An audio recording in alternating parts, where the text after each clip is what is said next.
नाज़रीन, बागबानपुरा के इलाके में मैं मौजूद हूँ जहाँ पर 3 अफराद को बेदर्दी के साथ कत्ल कर दिया जाता है। वजह क्या है? सिर्फ जायदाद की वजह से। भांजा मामू के घर आता है, मामू को मुमानी को और अपने 15 साल जो कज़न है उसको छुरियों को बेतरपे वार करके उसको मौत के घर उतार देता है। वो आया लड़का, उन्होंने मुझे इतना पता चला, उसने कहा ये मेरे नाम कर दो गन पॉइंट पर रख के, मैं आपको 20 लाख देता हूँ। यही तनाज़े से ना उसने उसको एक थप्पड़ लगाया और निकल गया।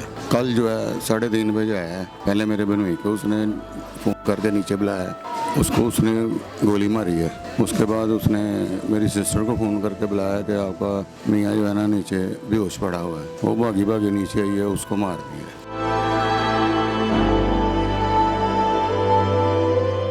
बिस्मिल्लाहिर्रहमानिर्रहीम। नाज़रीन अस्सलाम वालेकुम, मैं हूं आपका मेज़बान हाफिज़ खुरम शहज़ाद। नाज़रीन, बागबानपुरा के इलाके में मैं मौजूद हूं जहां पर 3 अफराद को बेदर्दी के साथ कत्ल कर दिया जाता है। वजह क्या है? सिर्फ जायदाद की वजह से। भांजा मामू के घर आता है, मामू को मुमानी को और अपने 15 साल जो कज़न है उसको छुरियों को बेतरपे वार करके उसको मौत के घर उतार देता है। फिर उनकी लाशों को रस्सियों के साथ बांध दिया जाता है। जाए वकूआ पे मैं मौजूद हूँ, यहाँ पर देख सकते हैं डेड बॉडी मौजूद है। जो ख़वातीन है वो ज़ारो कतार रो रही हैं। लम्हा ही ऐसा नाज़रीन के घर से 3 जब लाशें उठेंगी तो अहले मोहल्ला भी वहाँ पर सोगवार ज़रूर है। लड़के की जो मामी थी मुमानी साहब जिसको उसने कत्ल किया, उनके भाई मेरे साथ मौजूद हैं। उस खातून के जो अब इस दुनिया में नहीं है, तो उनसे जानते हैं कितनी जायदाद का ये जो था वाक़या था जिसकी वजह से ये झगड़ा था।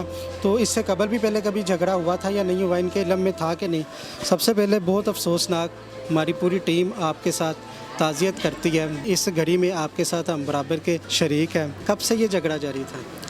झगड़ा तो काफ़ी देर से था, लेकिन हमें पता चलता था। लेकिन हमारी बहन जो है ना वो कहती थी नहीं मैं खुश हूँ, मैं खुश हूँ। क्योंकि हर बेटी जो है ना माँ बाप को, भाई को यही कहती है मैं खुश हूँ।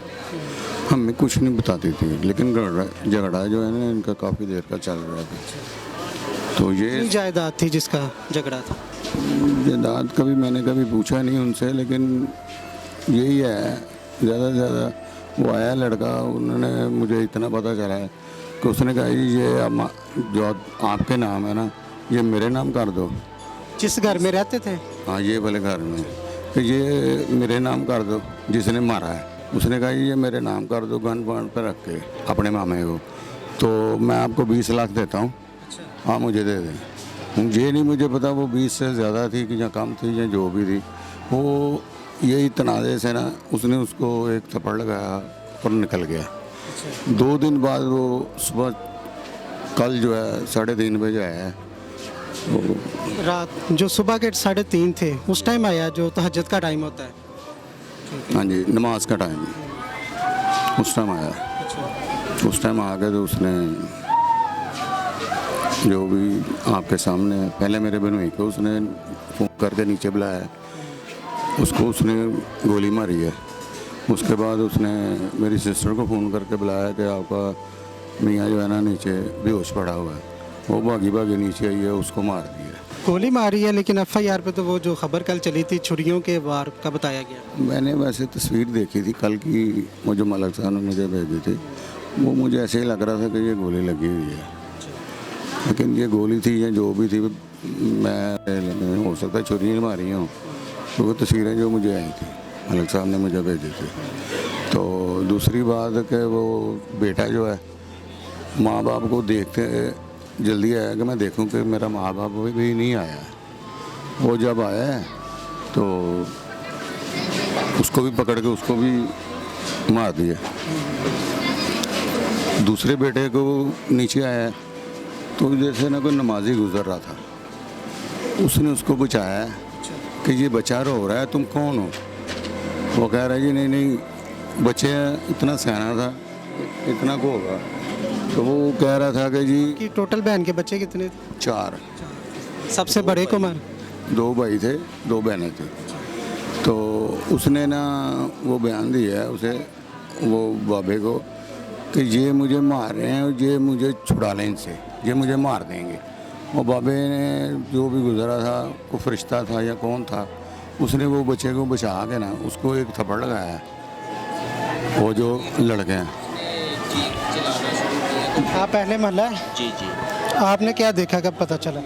जी जी, वो एक बुज़ुर्ग भी था और हमारे घर के सामने एक लेडीज़ रहती हैं, वो सुबह जल्दी उठ जाती हैं, तो उन्होंने शोर डाला है कि छोड़ो छोड़ो, इसे कहाँ लेकर जा रहे हो।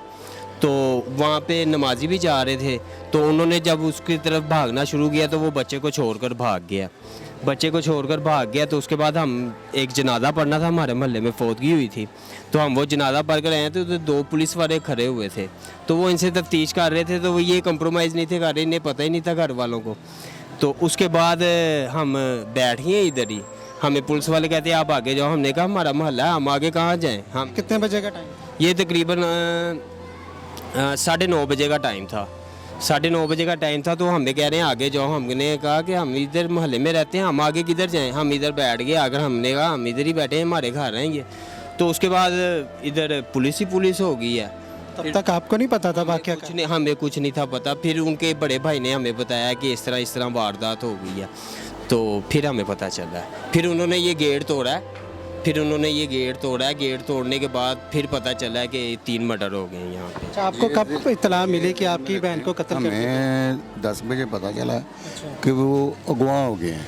अच्छा, तो 12:30 बजे फ़ोन आया कि नहीं जी वो कत्ल हो गए। जब पुलिस आ जो गई, आपको अगवा का फ़ोन किया वो किसने किया था? वो इधर एक बच्ची है उसने किया था, अच्छा, वो भी भांजी थी उनकी। फिर आप इधर आए, हम मौके पर आए? हम इधर आए हैं, मेरे वाले साहब आए थे, मेरा ज़रा अटैक हुआ था, तो मैं इधर नहीं था, हॉस्पिटल में था। तो वो आए हैं, उन्होंने आके सारा देखा है, कुछ भी नहीं। मैं कहा बहुत सुनाओ यार, वो भी पता नहीं चल रहा है, बस दुआ करो। लेकिन किसने कहा आपको? अबू मेरे ने, कभी दुआ करो, अभी कुछ पता नहीं चल रहा। वो कह रहे हैं जी कोई ना उठा के ले गया 3 लोगों। तो मैं कहा यार फिर भी ना, पुलिस अगर आप कह रहे हैं आई हुई है तो उससे पूछो आप किस लिए आए हुए हो, तफ्तीश करो, सारा देखो, इधर हैं या किधर हैं। जिधर भी हैं वो आपका काम है ढूंढना। फिर मैंने मलिक साहब से बात करके तो वो आपको बुलवाया।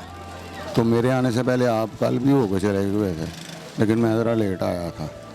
तो मसला यही है कि आप ये देखें, 4 भाई इकट्ठे रहते थे, एक तो चला गया, 3 भाई जो हैं 7-7 कमरे हैं। किसी को कानो कान खबर नहीं हुई कि वो कोई आया है, कोई मार गया है, कोई कैसे हुआ कैसे नहीं हुआ। ये मैं पूछना चाहता हूँ। 3 भाइयों का क्या मौक़िफ़ है? मैं उनको क्या कह सकता हूँ, मौक़िफ़ यही है कि साथ रहते हैं हम।